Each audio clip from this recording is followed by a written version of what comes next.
Bonjour tout le monde, bienvenue sur Spotlight Carrosserie. Aujourd'hui, on est au studio SF à Montréal pour la captation du podcast. Donc, je vais commencer par remercier mes commanditaires. Donc, Évaluation Concept, qui est une firme indépendante spécialisée dans les estimations après sinistre pour tout type de véhicule. Je vous ai déjà parlé du service qui est offert, qui est l'assistance carrossier. Évaluation Concept ont fait un nouveau dépliant qui donne des informations sur les différents services offerts chez Évaluation Concept. Donc, si jamais vous avez besoin d'une évaluation pour fin de taxe, d'inspection pré-achat, de l'assistance carrossée, bien sûr, et la valeur marchande, je vous invite à écrire à info@commercialevaluationconcept.com pour avoir de l'information sur le service que vous avez besoin. J'aimerais aussi remercier Technocombustion GMS, qui est une entreprise spécialisée en chambre à peinture. Donc, les meilleurs produits de GMS et les nombreuses années d'expérience en chambre à peinture de Technocombustion sont réunis pour vous offrir le meilleur des services. Si jamais vous avez besoin de leurs services, n'hésitez pas à les contacter. Je vous invite aussi à consulter leur nouveau site web afin de connaître tous les services qui sont offerts par l'entreprise. Merci aussi à Pièces Auto AdPack. Si jamais vous avez besoin de pièces similaires certifiées CAPA ou non, vous pouvez aller voir sur leur site Internet dans l'onglet catalogue. Vous allez pouvoir avoir accès à leur inventaire et vous pourrez par la suite communiquer avec eux pour vous procurer la pièce qu'il vous faut. Et si jamais vous êtes carrossier et que vous n'êtes toujours pas client chez Pièces Auto AdPack, je vous invite à les contacter. Ils vont pouvoir simplifier vos estimations, vos commandes de pièces, etc. Bien sûr, vous allez avoir tous les liens là, pour les commandites sous la description du vidéo. Aujourd'hui, j'ai avec moi une femme que j'ai rencontrée il y a quelques années déjà qui nous avait donné une formation sur un système de gestion dans un atelier Fix Auto dans lequel j'avais travaillé auparavant. Aujourd'hui, elle est présidente du groupe Vérono et elle vient nous présenter son parcours professionnel, mais aussi un projet qu'elle a lancé l'année dernière qui s'appelle Entreprendre à cheval, qui fait le parallèle entre l'entrepreneuriat et l'équitation. Donc, Valérie Vérono, merci d'être avec moi ce matin. Merci. Je vais dans le fond, la première question, c'est toujours comment est-ce que la carrosserie est entrée dans ta vie? Bien, la carrosserie est rentrée dans ma vie de par la famille, en fait. Okay. J'ai grandi avec mon père qui gérait des carrosseries à Quaticook à l'époque et finalement plus tard à Sherbrooke. Donc, j'ai grandi avec lui beaucoup, avec ma mère aussi, parce que ma mère a travaillé aussi dans l'entreprise. Mm-hmm. Puis, quand il a fait l'achat de Fix Auto Sherbrooke S, moi, je terminais un DEP en comptabilité. Et je m'étais promis de ne jamais travailler pour mes parents. Et finalement, c'est là que je me suis retrouvée. J'ai commencé à travailler avec mon père, j'avais 19 ans à peu près, parce qu'un DEP, on fait ça quand même jeune. Mm-hmm. Puis, voilà, fait que j'ai travaillé pendant quelques années avec lui. Puis, à 25 ans, j'étais un peu perdue. On travaille dans l'entreprise familiale. On pense qu'on le fait parce que c'est avec la famille. On n'est jamais trop certain de pourquoi on le fait. Donc là, à 25 ans, j'étais un peu perdue. Ben, j'avais 24 ans, en fait, là. J'étais un peu perdue. J'ai fait un voyage en France. Puis, quand je suis revenue, ben, j'ai démissionné. Et j'ai été étudier en fashion marketing. Oh my God. Complètement différent. J'ai donné un choc émotif à mon père en quittant parce que, tu sais, dans la famille, c'est normal, on se fait un projet de relève, mais j'étais pas assez confiante de pourquoi j'étais là. Donc, c'est ça. J'ai été étudier en fashion marketing, puis quand on s'est connus, c'est un travail d'été, en fait, que j'avais commencé, que mon père m'avait suggéré. Avait dit, tu sais, au lieu d'aller vendre de la guenille, tu pourrais peut-être aller travailler dans un domaine que tu connais. Puis effectivement, ça a été vraiment enrichissant pour moi d'aller travailler. J'ai travaillé à l'époque chez DMIB pour faire la formation de Mitchell ABS. Mm-hmm. Puis, tu sais, à cette époque-là, moi, je me connaissais pas beaucoup. En fait, je me donnais pas de valeur. J'étais pas trop certaine de qui j'étais, puis je voyais pas quelque chose d'extraordinaire en moi. Donc, je vivais sur le « il faut que ». Puis, mon plus grand désir à cette époque-là, c'était d'avoir une famille. À 16 ans, pour moi, c'était clair que je voulais être mère. Puis à 25 ans, j'étais supposée avoir des enfants. Mariée avec des enfants. Tu sais, des fois, on a des projets là, qu'on se met, puis c'est pas toujours les meilleurs. Mm-hmm. Donc, c'est ça. J'ai été un peu perdue. Puis finalement, en faisant le travail chez DMIB de formatrice, je réalisais un peu que j'étais quand même appréciée. Ouais. que ce Moi, que ça a je été faisais. un vrai coup de cœur professionnel. Là, quand que je t'avais croisé, je capotais. Tu sais. Quand que c'est Jean Lapointe à l'époque là, qui était chez Fixoto Blainville qui m'avait dit Valérie, elle s'en vient vous former. Hey, c'était là, la joie. Toutes les filles dans le bureau étaient vraiment contentes. On t'attendait, on avait hâte de te voir. Là, tu sais. Je suis sûre que je suis pas la seule. Là. C'est quand même drôle quand tu dis ça parce que tu vois, à l'époque, moi, j'avais pas ce sentiment-là envers moi-même. Tu connaissais pas ta valeur. Non, exactement. Puis c'est ça. En travaillant, j'ai finalement complété le fashion marketing, le DEP. Ben, c'est pas un DEP, c'était une attestation collégiale que j'ai terminée par le soir en Teams, là, ce qu'on pour aujourd'hui, on pourrait dire. Puis j'ai continué, j'ai poursuivi dans la formation pour finalement revenir avec mon père. Qu'est-ce qui a fait que t'es revenue? À l'époque, là, ma soeur a eu ses enfants. OK. Oui, parce que tu as une soeur plus vieille, plus jeune. Ma soeur plus jeune. Elle a eu ses enfants, puis là, j'étais à Montréal. J'habitais Montréal à l'époque. Et là, je me disais, ah, mais là, je travaille sur la route, parce qu'en faisant les formations, c'était sur la route. Ouais. Je me disais, j'aimerais mieux revenir proche de la famille. Finalement, en revenant proche de la famille, mais j'étais aussi proche des ateliers carrosserie de mon père. Puis, j'ai jamais vraiment lâché mon père. J'ai toujours fait les fins d'année fiscales. Même à l'école, quand j'allais à l'école, j'y faisais. Parce que tu avais ton DEP en comptabilité. Oui, puis j'avais beaucoup appris. Là. J'ai eu aussi un micro-programme à l'université pour l'administration. OK. Fait que j'avais beaucoup appris, puis les fins d'année, c'était toujours moi qui les faisais à cette époque-là. Fait que j'avais jamais vraiment lâché. Et là, je voyais les entreprises, je me disais, oh, je m'y connais. Et c'est ça que j'aimerais faire. Puis finalement, ce que j'aimais vraiment surtout, c'était l'entrepreneuriat. Ouais. Et je le savais pas à l'époque, mais maintenant, je le sais. Puis quand tu travaillais pour ton père, tu faisais que la comptabilité ou tu étais sur le plancher aussi? J'ai travaillé beaucoup dans l'administration. Quand j'ai commencé, avant le fashion marketing, j'ai été commis comptable. OK. Puis finalement, mon père me donnait des responsabilités de ressources humaines pour faire les recrutements. Puis ensuite de ça, il m'avait mis directrice administrative pour s'occuper des bureaux, de toutes les procédures administratives aussi. Fait que je faisais ça. Puis quand j'ai quitté, ben là, je sais pas, là, je me souviens que les filles se sont organisées sans moi. Puis après ça, quand je suis revenue, ben, j'étais encore directrice administrative, cette fois-ci pour les 3 ateliers. Parce qu'à l'époque, c'était seulement chez Fixoto Sherbrooke-Est. OK. Puis maintenant, là, quand je suis revenue en 2012, à peu près, c'était pour les 3 ateliers. OK. Puis à ce moment-là, ton père est encore dans l'entreprise? Tes parents sont encore là? Oui. En fait, moi, j'ai dit à mon père en revenant que là, je voulais reprendre les entreprises. OK. Et mon père de me répondre, « Ouais, ben tu vas me le prouver. » Oh! Fait que ça s'est pas fait tout de suite. OK. Il m'a dit, c'est beau, je comprends, je suis content, mais tu ne quitteras pas.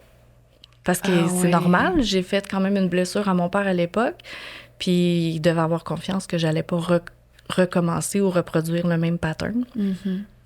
Donc, j'ai travaillé fort, mais en même temps, c'était parfait parce que j'ai rencontré mon chum. OK. Puis là, on a eu nos enfants. Tu vois. Oui, c'était parfait. Fait que j'avais pas non plus, tu sais, je veux dire, la grossesse puis les premières années avec nos enfants, on est là, mais on n'est pas 100% là. Non, fait que c'était parfait que mon père soit encore 100% présent. Ben oui. Puis finalement, c'est en 2018 que j'ai fait le rachat de toutes les entreprises. Félicitations. Merci. C'est le fun.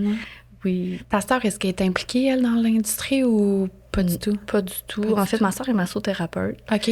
Elle est toujours présente dans mes entreprises, dans le sens où est-ce qu'elle va toujours être là pour m'aider. Puis on le sait aujourd'hui, les absences sont fréquentes dans les ateliers. Fait qu'elle va toujours m'aider. Elle va venir prendre le poste d'agente de liaison. Des fois, elle va venir m'aider pour rentrer les factures de pièces ou selon les absences où ça se trouve. OK. Fait qu'elle est toujours présente quand même pour m'aider, moi. Elle est disponible pour patcher les trous là, quand il y en a. Là. C'est le fun, elle a quand même travaillé dans l'entreprise plus jeune. C'est ça, elle a quand même une expérience. Là. Puis, tu sais, même si elle n'avait pas travaillé, juste des fois d'entendre parler puis de gravité dans l'industrie, t'en apprends, là, tu deviens...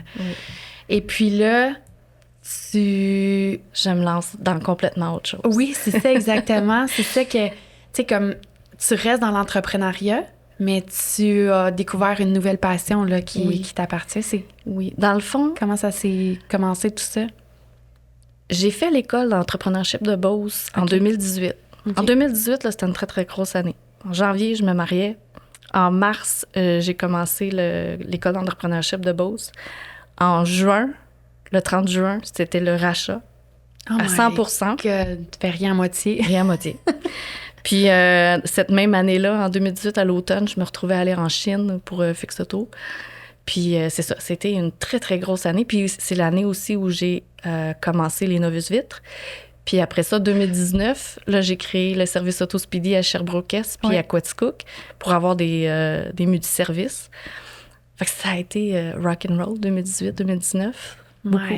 T'avais-tu des gens, tu t'étais-tu formé une équipe pour passer à travers tous ces projets-là? Ou non, c'est ça. Quand j'ai fait l'école d'entrepreneurship de Beauce, à la même époque, je suis aussi dans Entre-Chefs, qui est le groupement des chefs dans le passé. Là. Aujourd'hui, ça s'appelle Entre-Chefs. On est 10, 11 chefs qu'on se suit. On est un groupe qu'on se suit. Puis on se challenge. Au mois et demi, on se rencontre. Puis on se challenge sur nos entreprises. Puis pour continuer de grandir. Exemple... on se donne des coups de pouce, qu'on appelle. Donc, si j'ai une problématique avec un employé ou avec une situation financière, bien, je vais nommer ma problématique. Ils vont me poser des questions. Puis après ça, ils vont m'arriver avec des idées des conseils, en fait. Puis à la fin, moi, je dois prendre mon engagement sur « OK, bien, c'est ce que je vais faire ». C'est donc un beau partage, ça. C'est magnifique. Entre-Chefs, c'est vraiment, ça l'aide beaucoup, beaucoup les entrepreneurs. On est souvent toutes seules à la tête. Donc, quand on a d'autres entrepreneurs avec nous qui nous challengent puis qui nous comprennent aussi, ils nous jugent pas. Des conseils, là. Oui, il n'y a pas de jugement là-dedans parce qu'on vit tous des problématiques puis on se comprend. Donc, à travers ça, j'avais découvert les entreprises libérées. Okay. Puis à l'époque, c'est ça que je voulais. Je voulais être des entreprises libérées. Des entreprises libérées, ça veut dire qu'il n'y a pas de patron. Ça veut dire que les employés deviennent les décideurs de l'entreprise. Puis la façon que ça fonctionne, c'est des cellules. Donc, une cellule de 4-5 employés vont devenir les responsables de la CNESST. Une cellule de 4-5 employés vont s'occuper des procédures. C'est toutes des... Dans ton industrie, dans mes entreprises à toi, là. Exact. Okay. C'est ce que je m'en allais faire. Et avec COVID, j'ai réalisé qu'en fait, ce que j'ai créé en faisant ça, c'est moi tout seul avec 75 employés. Parce qu'il n'y avait pas de décideur, il n'y a pas de hiérarchie non plus. Fait que dès qu'il y a un problème, ça s'en va directement en haut, à toi, qui est juste moi. Donc là, j'ai trouvé ça extrêmement difficile. C'est sûr. Ça faisait pas de sens. Puis là, ça m'a remis en question beaucoup, beaucoup. Et... après mûre réflexion, j'ai créé mon comité de direction. J'ai dû réexpliquer quand même à mes employés parce que ça faisait 2-3 ans que je leur apportais la nouvelle façon de travailler pour qu'on soit en entreprise libérée. Mm-hmm. Et après, je leur dis, en fait, non, c'est fini, je vous crée un comité de direction, vous avez des directeurs maintenant. Donc, tu sais, j'ai dû l'expliquer, mais je pense que ça a été bien compris et accepté par la majorité de mes employés parce que c'était quand même une responsabilité aussi pour eux. La seule différence aujourd'hui, c'est que je travaille de façon transparente avec mes employés. Aux 3 mois, on a l'analyse des rapports financiers, tous les employés ensemble. Wow. Dans laquelle on explique. À la peinture, là, on l'a échappé. Il est arrivé ça, qu'est-ce qu'on fait pour se rattraper? Donc ça, c'est des réunions que je fais aux 3 mois. Puis à tous les mois, maintenant, j'ai une réunion avec mon comité de direction qui sont eux qui s'occupent du quotidien. Donc, tout ça, ça m'a apporté à faire, je peux respirer. Mm-hmm. Puis qu'est-ce que j'aime vraiment? C'est la gestion, c'est l'entrepreneuriat. C'est d'avoir des problèmes, se retourner sur un 10 cents, puis avoir une solution, puis après ça, être fier de notre solution. Mm-hmm. Puis d'apporter du changement, d'initier du changement. Donc, voilà. Fait que là, j'avais du temps. Est-ce que, avant que tu aies l'idée de ton entreprise libérée, est-ce que c'était un peu... T'avais-tu un comité de gestion dans ton entreprise? C'est comme ton père là, qui était là avant lui, est-ce qu'il y avait, mettons, un directeur? Il y avait seulement des gérants de production. OK. À chaque atelier. Bien, à Quaticook, il y avait un partenaire qui était un gérant de production qui s'occupait vraiment beaucoup, quasiment à 100% de Quaticook. Moi, quand je suis arrivée, je m'occupais du administratif avec cette personne-là. OK. À un certain moment donné, on l'a racheté. C'était dans le but d'un autre projet, mais qui n'a pas eu lieu. Okay. Puis ensuite de ça, on avait un directeur aussi à Sherbrooke-Mivallon qui s'occupait seulement du plancher parce que je m'occupais de l'administration. Puis à Sherbrooke, c'était mon père qui s'occupait du plancher. puis moi qui s'occupais de l'administration. Puis avec le temps, on a remplacé mon père sur le plancher à Sherbrooke-Est. OK. Puis moi, je m'occupais beaucoup encore de tout ce qui était administratif.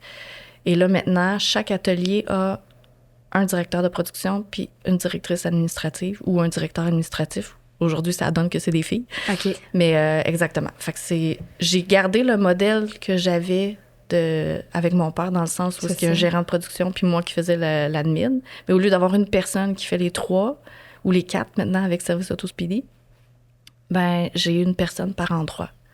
Tu as été capable de déléguer les tâches à d'autres personnes. Oui, puis j'ai pas engagé de directeur ou de directrice de l'administration. Là. Mm-hmm. J'ai vraiment pris du personnel, ça fait longtemps qu'ils sont avec nous, qui ont développé, qui nous connaissent aussi, qui connaissent autant mon père que moi, fait qu'ils gardent les mêmes valeurs dans l'entreprise.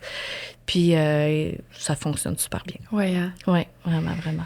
Dis-moi, eux, est-ce que, tu sais, tes employés, mettons, de direction que tu as nommés, mais est-ce que les employés qui étaient sur le plancher, eux, se sont bien adaptés à ce changement-là que tu as apporté?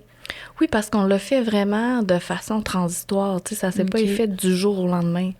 À un moment donné, on a dit, ben là, maintenant, Mélanie va s'occuper de quand vous avez des problèmes sur vos payes. Au lieu d'appeler Valérie, on va appeler Mélanie. Donc, avec le temps, on a tout placé ça. Puis là, ça fait 1 an et demi, à peu près, mon comité de direction. Puis là, c'est clair et établi maintenant. C'est bien compris. C'est ce qui me permet d'avoir du congé un peu plus, que j'avais extrêmement besoin parce que les années post-COVID, j'ai travaillé énormément. Mm-hmm. C'est présidente de 6 entreprises, là, quand tu mets tout ensemble, là, les Fix Auto, les Speedy et les Novus Vitres. Je peux pas, ça faisait pas de sens que le samedi, j'aille faire des pièces. Ça faisait pas de sens que dans la semaine, je gère le plancher de, mettons, Sherbrooke-Mivallon au lieu de m'occuper de la pérennité de mes entreprises puis la poursuite, tu sais. Mm-hmm. Donc là, maintenant, c'est bien. C'est établi. Ça fait du sens, c'est établi. Puis c'est ça. Puis ce que j'aime aussi dans le travail que je fais avec les entreprises, c'est le travail avec mes équipes. Puis c'est comme ça qu'Entreprendre à cheval a vu le jour. J'ai réalisé que mon modèle à moi de leader, c'est coach. Je coach. J'aime partager ce que je connais, ce que je comprends. J'analyse toutes les situations. C'est vraiment comme ça que je suis. Donc, à chaque analyse, j'arrive avec une nouvelle procédure, une idée, un changement. Puis c'est ça que j'aime apprendre à tout le monde. Donc, mon côté coaching, j'avais envie de l'expansionner plus qu'à mes ateliers. Puis, je fais de l'équitation. Et là, j'ai découvert le parallèle entre la relation avec ton cheval puis la relation entrepreneur-employé. Vraiment, il y a des parallèles extraordinaires. Avant que je démarre Entreprendre à cheval, un exemple, j'avais un problème avec un de mes peintres. OK. J'ai apporté une nouvelle procédure dans l'atelier et le peintre était rétractaire, complètement. Tellement que je me remettais en question sur ma décision. Et là, le vendredi matin, j'ai mon cours d'équitation, je vais faire ma leçon. Et là, mon cheval ne veut pas aller dans ses coins. OK? Dans le manège, il faut qu'il aille dans le coin, il faut qu'on tourne le coin carré et non un cercle. Et là, ma coach me dit, là, tu le pousses puis tu l'amènes dans le coin. Fait qu'à chaque coin, je le poussais. Puis arrivé à un moment donné, dans un coin, je l'ai poussé. Elle n'a pas aimé ça, fait qu'elle a levé les fesses pour me débarquer. Mm-hmm. Puis je restais quand même dessus. Et là, ma coach, elle me dit, là, Valérie, là, je vais t'expliquer quelque chose. Ça y a fait mal à Savannah d'essayer de débarquer comme ça. Elle sera plus capable, dans l'heure qui suit, d'essayer ça. Fait que c'est plus dur pour elle de fighter ta décision que d'embarquer puis de te suivre. Et quand elle a dit ça, j'ai pensé à mon peintre tout de suite. J'ai dit, ben oui, effectivement. Donc, quand je suis retournée à l'atelier, mon mindset était complètement changé. J'étais, non, ma décision, c'est la bonne. Faut qu'il me suive. C'est plus dur pour lui de combattre ma décision que de suivre ma décision. Fait que maintenant que j'avais ce mindset-là, que je ne me remettais plus en question, je suis retournée à l'atelier 2 jours plus tard, ouvrable, ça allait super bien. Juste parce que mon mindset à moi était changé. Fait que donc, en découvrant ça, je me suis dit, il y a vraiment quelque chose à faire avec les chevaux. Mon cheval, il est dans une écurie. La propriétaire des écuries me dit, tu sais, Valérie, je connais, il y a une certification qui existe d'apprentissage assisté par les chevaux. Je dis, ah, pour vrai? Ben, elle dit, ça se donne en Ontario, par exemple. Ben, j'ai dit, je m'en fous. Donc, je suis partie, j'étais allée en Ontario, j'ai suivi ma certification pour faire de l'apprentissage assisté avec les chevaux. Et depuis, je trouve ça magnifique. C'est vraiment... C'est donc ben hot. Oui. Oui, c'est le fun. Puis ce qu'on fait, c'est qu'on fait des parcours avec les chevaux. Donc, on se retrouve dans le manège. Moi, je fais les parcours. Les équipes de travail se rendent à l'écurie. Puis, je les divise en équipes. Puis ensuite de ça, on fait les parcours. Puis dans chaque parcours, il y a un apprentissage. Puis ce qui est le fun, c'est que moi, je ne suis pas une thérapeute et j'aurai jamais la prétention de dire que je suis thérapeute. Par contre, je suis coach. Donc, ce que je vois, il y a des prises de conscience qui sont faites par la personne elle-même parce qu'elle travaille avec un cheval, puis c'est le cheval qui réagit. Fait que la réaction du cheval, tu peux pas la négocier. Là. Mais non. Elle est vraie, puis elle est sincère. Donc, si le cheval a eu une réaction, pourquoi? Quel comportement tu as eu qui a fait faire réagir le cheval de cette façon-là? Puis moi, je suis juste là pour apporter le parallèle après ça avec ton équipe de travail, dans l'entreprise. Puis c'est ça. D'avoir un œil extérieur aussi, parce que, tu sais, des fois, tu sais, comme la situation avec ton peintre, t'es tellement dans la situation que tu vois pas de solution immédiate, là, tu sais. Là, le fait de te sortir de ton environnement d'atelier ou d'entreprise puis d'aller avec les chevaux, ça te permet de ventiler, de voir ça différemment, là, complètement. Effectivement. Puis ce qui est extraordinaire, parce qu'on s'entend, quand je reçois des équipes de travail, souvent, c'est une personne qui a eu l'idée, qui s'est dit « Ah, ça va être parfait, on va aller faire l'activité. » Fait que sur 12, il y en a une qui est super motivée.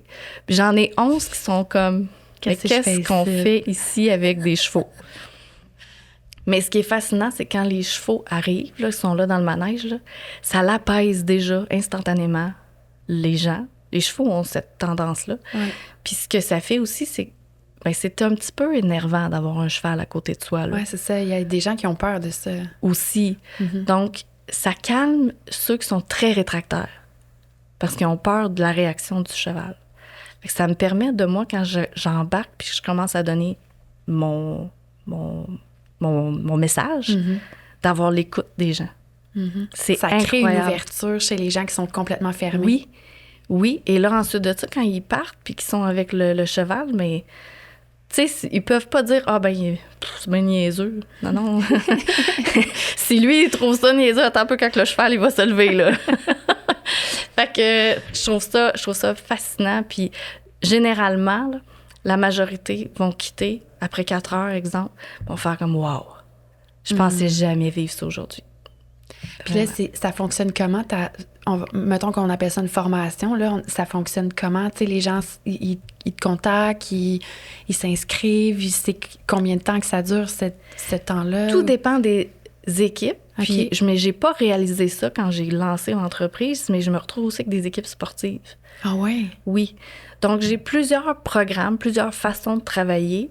Fait qu'à ce moment-là, ça va dépendre du besoin de l'équipe. Okay. Exemple, j'ai des équipes sportives qui, eux, ont besoin de travailler longtemps durant la saison. Fait que venir seulement une journée ou un 4 heures, bien, ils vivent le moment, puis après ça s'évapore. Ouais. Donc, eux, qui en ont besoin toute la saison, je peux faire 1 heure par semaine. Où est-ce qu'on fait, j'ai 12 activités, puis on va dans l'ordre, puis on suit les 12 activités, puis ça fait travailler toujours un point différent. Exemple, la première activité, on va travailler la connexion avec ton collègue, en travaillant la connexion avec le cheval. Puis ensuite de ça, bien, on va travailler la confiance, pas la confiance en soi, mais la confiance entre deux humains. Bien, on le travaille avec le cheval, ce qui est vraiment... Oui, bien important. On va travailler la communication. J'ai des exercices où des gens, ils voient rien, là, ils ont des loups sur les yeux, puis ils tiennent un cheval. Donc, la communication, ça doit d'être bien fait. Et là là. Oui. C'est bel apprentissage, tout ça, là. C'est extraordinaire. C'est jamais dangereux, OK? Nos chevaux sont hyper désensibilisés. Okay. Dominique Maïda, qui est la propriétaire des écuries, fait un travail exceptionnel avec les chevaux. Okay. Donc, c'est ça. Donc, on fait tout ça, puis à la fin, on arrive avec une compétition. Dans le 12e exercice, qui est vraiment le fun. C'est comme l'accomplissement de tout ce cheminement-là. Oui. Wow. Puis si on l'étale sur plusieurs semaines, bien, ça fait garder toujours en tête. À chaque fin d'activité, je demande un engagement. L'engagement, ça doit être écrit, parce que quand on écrit notre engagement, on a plus de chances de le faire. Un exemple? Un exemple, donc, j'ai fait l'exercice de communication et j'ai réalisé que je donnais jamais assez de détails. Je fais juste lancer mon mon idée, mais j'ai pas assez de détails, puis mes collègues comprennent pas ce que je veux. OK. Donc, je m'engage dans mes prochains exercices de donner plus de détails dans mes demandes. Juste Point. ça. Tu l'écris, puis le journal, il est identifié Entreprendre à cheval avec des images, puis tu le gardes sur ton bureau, tu le gardes sur ton coffre à outils, ou tu le gardes où est-ce que tu veux. Chaque fois que tu le vois, tu fais « Ah, c'est vrai, j'ai pris l'engagement ». C'est ça que j'aime, puis il y a une poursuite dans tout ça. Ça reste, c'est ça. Oui. Puis les entreprises, bien, c'est plutôt rare qu'ils veulent venir sur plusieurs semaines, parce qu'on s'entend, là, quand une entreprise fait une activité, c'est la journée même. Ça prend de l'organisation aussi. C'est ça. Fait que généralement, le directeur ou la personne au RH va me téléphoner, puis je vais leur demander c'est quoi leurs besoins, leurs plus grands besoins pour leur équipe. Si c'est la cohésion, on va faire des activités qui vont vraiment être travaillées là-dessus, sur la cohésion. J'ai eu dernièrement une équipe qui est venue puis voulait vraiment travailler la confiance parce qu'ils travaillaient sur plusieurs endroits différents, OK. puis ils se voyaient pas toujours. Fait qu'il y avait pas nécessairement confiance un envers l'autre. On a travaillé que sur la confiance. On a fait des beaux exercices. Puis ça a été vraiment extraordinaire, là. L'équipe, je me rappelle, m'ont rappelé pour dire hey, merci, puis tes commentaires étaient pertinents, puis maintenant, je le connais mieux, puis je comprends. Parce que ce qu'on fait quand on travaille en équipe, c'est qu'on prend pas le temps d'analyser, de comprendre qu'est-ce qui se passe chez l'autre. Si je te dis quelque chose, tu as une réaction négative, je n'irai pas comprendre pourquoi tu as une réaction négative. Je vais juste faire comme, voyons, c'est bien dérangeant. Oui. Mais c'est pas ça qu'on doit faire. Puis si on veut que nos équipes travaillent bien ensemble, il faut apprendre à nos équipes à faire ce petit bout-là. Mm-hmm. Puis c'est ce qu'on fait quand on fait des exercices. Est-ce que tu penses que le cheval t'a permis d'apprendre ta valeur? Oui. Oui, me l'a permis. J'avais quand même déjà un bon cheminement avec l'école d'entrepreneurship de Beauce. OK. C'est quoi que tu as fait là exactement? J'ai fait le programme Émergence OK. à l'école d'entrepreneurship de Beauce. Puis déjà, le premier week-end de ce programme-là, c'est d'apprendre nos couleurs. Tu sais, rouge, vert, jaune, bleu. Donc, c'est ça. C'était quelle couleur? Ben, je suis une petite personne étrange. Je suis rouge en deuxième vert. J'ai eu le même résultat que toi. Ah, c'est extraordinaire, hein? Fait que dans le fond, là, nous, là, ce qu'on est, c'est que dans notre tête, on est un petit peu fucké. Parce que là, on est axé sur le résultat, puis on veut absolument arriver à nos fins, mais on veut pas blesser personne. Parce qu'on est vert, puis on est aussi axé sur l'humain. Mm-hmm. Donc ça, moi, j'ai travaillé beaucoup avec ça, mais c'est ça qui est beau, par exemple. C'est quand on apprend à se connaître, on est capable de bien travailler avec les autres après. Ouais. De bien aller chercher les personnes que tu as besoin. Si j'ai un projet qui doit absolument voir le jour, je vais aller me doter de gens axés sur le résultat. Mm-hmm. Parce que moi, je vais avoir peur pour les gens. Mm-hmm. Fait que si les 5 autres personnes qui travaillent avec moi vont me dire « Non, ça va bien aller, tu vas voir, Valérie, ça va passer », bien, je vais y aller. Mais si j'ai 5 personnes axées sur l'humain qui vont faire « Ah, ça va déranger lui », ça va déranger une personne sur 75, donc on le fait pas, je vais faire « T'as raison ». C'est ça. Fait que quand on se connaît, on s'entoure mieux aussi. Mm-hmm. C'est vraiment... C'est ça. C'est le fun. Et là, tu fais comment pour gérer tout ça? Tout ça? C'est intense, là. Tu as 6 entreprises dans la carrosserie, plus entreprendre à cheval, les enfants, le mari, la maison. Ça arrive fou, comment? Je me fais poser cette question-là souvent. C'est impressionnant. Puis j'ai pas de réponse autre que je m'organise. OK. Créer mon comité de direction, c'est que je savais qu'il y avait quelque chose de plus que j'avais envie de faire que de la carrosserie. C'était aussi du fait que je m'en venais très fatiguée de... Mm-hmm. Tu sais, le week-end, t'as des messengers de tes employés, là.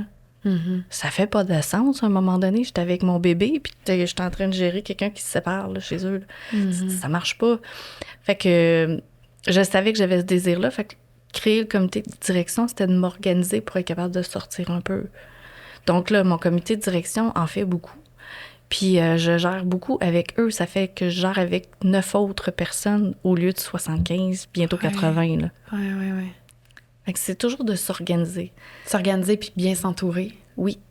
Tu sais, dans ton processus d'apprendre à te connaître, d'aller... L'expérience que tu as vécue avec les entrepreneurs là, qui te donnaient des conseils, c'est exactement ce qui se reflète dans Entreprendre à cheval également, tu sais. Oui, c'est ça. Puis j'aime tellement entreprendre à cheval parce que ça m'apporte aussi. Oui.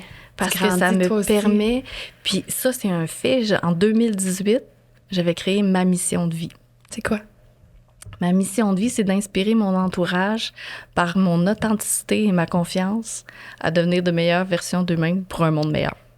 Wow. Ça, c'est ma mission que je me suis créée en 2018 avec Entrechef. C'est un programme, une activité qu'on avait fait, puis on se créait notre mission de vie. Puis j'ai adhéré à cette mission de vie-là à 100%. Puis mes entreprises me permettent de faire ça. Mais à un moment donné, mes équipes grandissent, puis ils s'en viennent bon, là, ils ont plus tant besoin de moi. Ouais.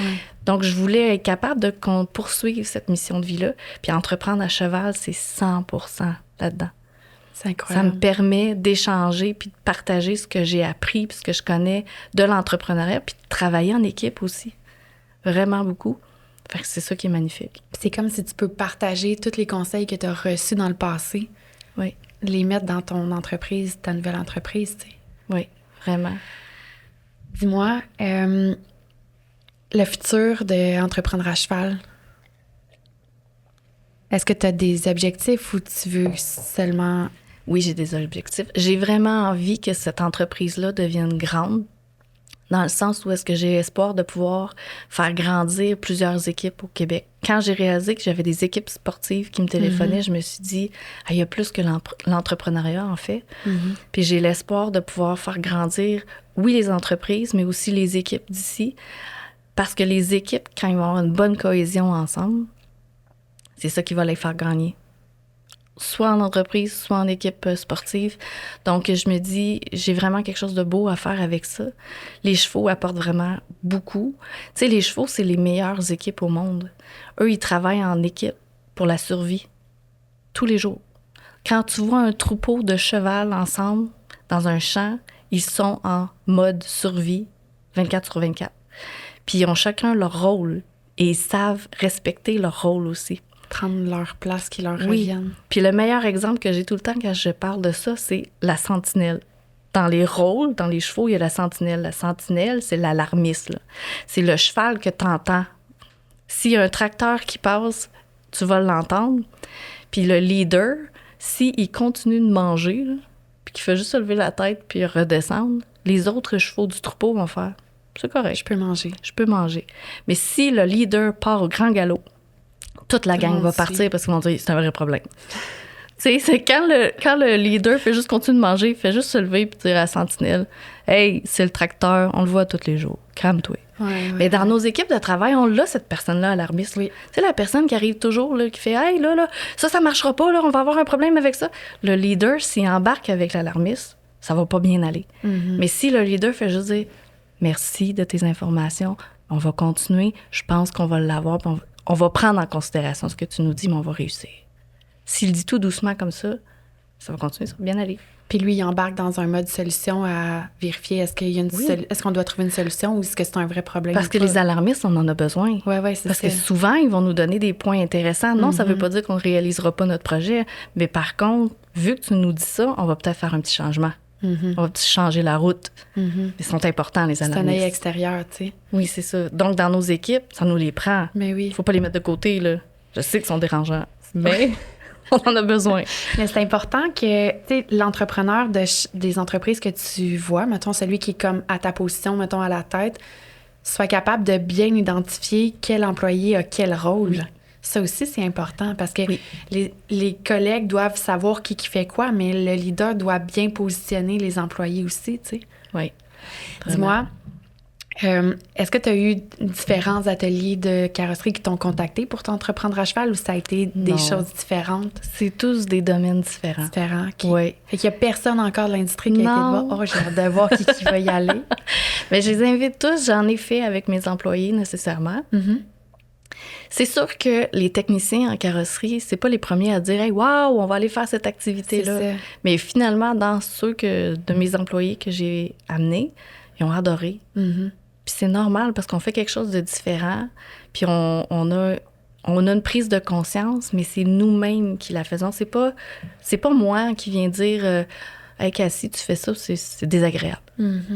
C'est la personne qui le réalise avec le cheval.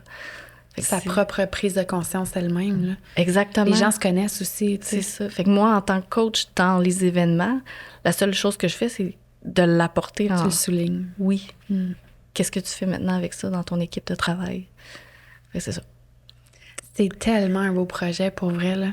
Oui, tu sais, comme, ça. je t'en ai parlé un peu avant. Moi, j'ai grandi dans les chevaux, puis je sais pas si c'est parce que j'ai grandi dans ça. Tu sais, si aujourd'hui, mettons, j'avais découvert les chevaux, je triperais peut-être, mais là, je suis dans un écœur en titre aigu de ça. Je les vois sur la route, tu sais, je conduis, je les vois dans un package, puis j'ai juste comme les souvenirs de la responsabilité que le cheval apporte, tu sais, comme faire les box, faire l'entretien, s'en occuper, puis tout, mais tantôt, je t'écoutais, puis je me disais, oh my God, je vais tellement y aller, tu sais. T'as l'air tellement passionné par ce que tu fais que ça me donne envie d'aller essayer ça. J'ai 2 personnes différentes. J'ai une personne qui est venue qui a peur des chevaux. OK. Mais ça faisait partie de son travail. Il était invité par son travail. Quand il est arrivé, là, il se tenait dans le cadre de porte de l'écurie. Puis je parlais, puis il restait loin, loin, loin. Puis à un moment donné, j'ai dit, il a peur. Oui, il a peur des chevaux. Je dis, OK, on va travailler différemment avec toi, mais tu viens quand même. Fait que je le faisais pas tenir en laisse le cheval, mais je voulais qu'il participe quand même à l'activité. Puis à la fin, lui, c'était une activité de 4 heures. À la fin, il fait « C'est pas si pire. » Puis il s'approchait. Tu sais, fait que j'ai trouvé ça vraiment intéressant. Ça crée une ouverture. Oui, parce qu'on le voit, le cheval d'un milieu différent aussi. Là. Personne n'embarque sur le cheval dans mes activités. Okay. C'est tout au sol. Fait que c'est différent aussi, la dynamique. Puis il y a personne au grand galop. Fait que ça aussi, ça l'aide. Puis j'ai une autre personne qui est venue, qui a chuté quand elle était jeune. Okay. Fait que là, elle avait comme un dédain, là, des chevaux. Oui, exactement. Puis finalement, à la fin, elle m'a dit « Ah, j'ai envie de réembarquer. » Tu vois. Oui. Puis en même temps, dans les activités qu'on fait, j'ai souvent Dominique. Elle a des élèves en leçon pour l'équitation. Puis les très débutants vont commencer avec 2-3 activités d'entreprendre à cheval pour la connexion avec le cheval. Puis après ça, ils vont pouvoir embarquer dans l'équitation. C'est vraiment intéressant, oui. Incroyable. C'est de la selle anglaise, hein? Oui. OK. Oui. Écoute, je suis vraiment impressionnée par le cheminement de cette entreprise-là parce que c'est quelque chose que les entrepreneurs devraient vraiment prendre en considération. Tu sais, on entend parler de la zoothérapie, mais ce que toi, tu fais, c'est complètement autre chose. Puis c'est encore plus bénéfique que ce soit une équipe ou, comme tu dis, un entrepreneuriat. Exactement. C'est une activité team building complètement différente. Oui, c'est ça. Avec l'approche des chevaux. C'est incroyable. Oui, c'est le fun. Valérie, merci de ta participation. Ça fait plaisir. Si tu avais un conseil à donner à quelqu'un qui veut se partir en entrepreneuriat, tu lui donnerais quoi? D'apprendre à se connaître en premier. OK. Travailler sur soi. Oui. C'est quoi tes désirs? C'est quoi tes compétences, tes vraies compétences? Pas juste « je pense que je suis ». Puis entoure-toi. Après. Quand tu sais qui tu es capable de bien t'entourer. Bien, merci encore une fois de ta participation. Je suis sûre que ça l'a aidé beaucoup de gens, puis ça l'a inspiré des gens, puis j'espère que les gens vont te contacter. Est-ce que je peux mettre en lien le lien en certainement. dessous? Oui, bon, entreprendrecheval.com. Merci, t'es gentille. Merci.